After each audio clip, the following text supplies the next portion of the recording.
चला आज आपण मटण फ्राय बनवूया। हे मटण धुवून घेतले, कांदा, आलं लसूण, हळद, धना पावडर हे सगळे मसाले घेतले, मीठ घेतले।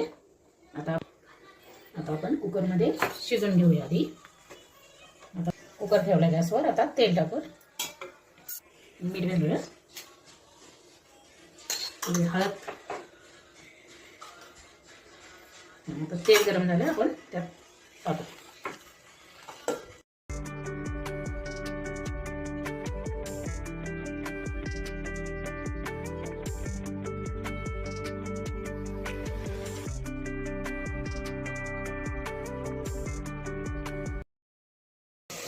आता हे पोकळ्याचं मटण आहे, 4 शिट्ट्या करूया। चिकन असलं तर 2 शिट्ट्या चिकन शिजतं फ्राय करा। आता आपले मटण शिजले। आता आपण कढईत तेल घातले,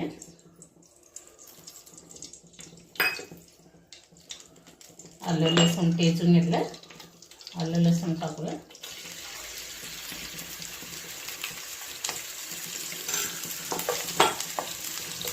आलं लसूण झाले आपलं, थोडं कांदा घालूया।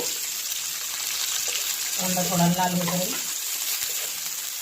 फ्राय करायचा। कांदा लाल झाला, आता आपण टोमॅटो घालूया। टोमॅटो लाल झाले, आता मिरची पावडर घालूया, थोडी धना पावडर टाकू,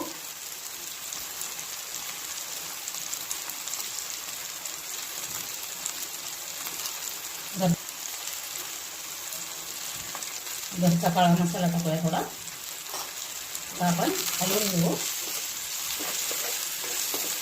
त्याच्यात मटण घालूया।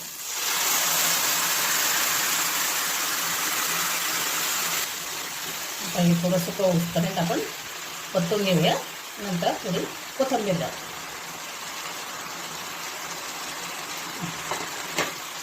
आपलं तयार झाले। आता थोडी कोथिंबीर घालूया, आणि आवडली तर लाईक करा, शेअर करा।